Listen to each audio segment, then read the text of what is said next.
અમદાવાદમાં ડીઝલની અછત વચ્ચે ખેડૂતો મુશ્કેલીમાં મુકાયા છે। ખેડૂતોને પૂરતા પ્રમાણમાં ડીઝલ ન મળતા ભારે હાલાકીનો સામનો કરી રહ્યા છે। ચોમાસાની સિઝન નજીક આવી રહી છે ત્યારે જ ઈંધણમાં ભાવ વધારા સાથે ડીઝલ માટે ખેડૂતો ફાફા મારી રહ્યા છે।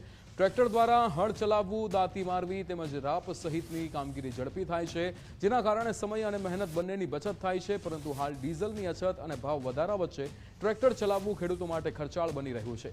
તેના કારણે હવે ઘણા ખેડૂતો બળદ દ્વારા ખેતી કરી રહ્યા છે। જો કે બળદની ખેતી કામમાં વધુ સમય અને મહેનત લાગે ત્યારે છતાં મજબૂરીવશ કેટલાક ખેડૂતોને આ જૂની પદ્ધતિ અપનાવવી પડી રહી છે। ખેડૂતોનું કહેવું છે કે જો સમયસર પૂરતા પ્રમાણમાં ડીઝલ નહીં મળે તો વાવણી પર અસર પડશે। ત્યારે ખેડૂતો સરકાર પાસે પૂરતા પ્રમાણમાં ડીઝલ ઉપલબ્ધ કરાવવાની માંગ કરી રહ્યું છે।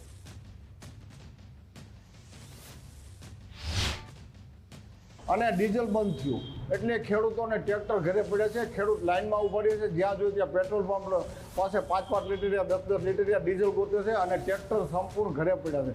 જો ખેતીમાં વિલંબ થશે અને ડીઝલ નહીં મળે તો ખેડૂત ખેતી નહીં કરે ને તો બળદથી ને એવી ખેતી કરશું તો એટલી બધી ઝડપીથી ખેતી નહીં થાય। એટલે અમે સરકારને કહી છીએ તાત્કાલિક ડીઝલ તમે દરેક ખેડૂતને રોજનું 50 લીટર ડીઝલ આપો તો 24 કલાક અમારે હાલે, રાતે ટ્રેક્ટર હાલે, દિવસે હાલે, તો તાત્કાલિક ખેતી થઈ જાય તો ખેડૂત બચી શકશે। નહીંતર ખેડૂતને મોસમ આવી ગઈ છે ખેતી કરવાની અને સરકારને વારંવાર કહીએ છીએ કે બધી અત્યારે પોઝિશન એવી છે કે ખાતર ન મળે, ડીઝલ ન મળે, ખેડૂતને રોવાનો વારો આવી ગયો છે। અત્યારે ટ્રેક્ટર કે ડીઝલ મળતા નથી, 2,000 રૂપિયાનું ડીઝલ આપે છે, પણ અમારી ખેતી કેમ કરવી અત્યારે એમ વાંધો। સોમાવું માથે આવવાની તૈયારી છે, હવે ખેતી નકર અમારે ઓલું થશે। હવે અમારે તો સરકારને કે અમારું સાંભળવા કંઈક એમ છે વિનંતી અમારી કે ડીઝલ અમને આપે એટલી માંગ છે અમારે, ડીઝલ પેટ્રોલ બરાબર। કેમ કે ડીઝલ વગર તો કઈ વસ્તુ ખેતી થતી નથી, તો કરવું શું એમ અમારે। બળદ ગાડા પણ ત્યાં રહ્યા નથી, એના કોઈ હાથીરા નથી રહ્યા, બળદ ગાડા નથી રહ્યા, તો કરવું શું એમ। બળદ વગર બળદની ખેતી ન થાય, તો ટ્રેક્ટર વિના એ ખેતી નથી થાય એવી એમ।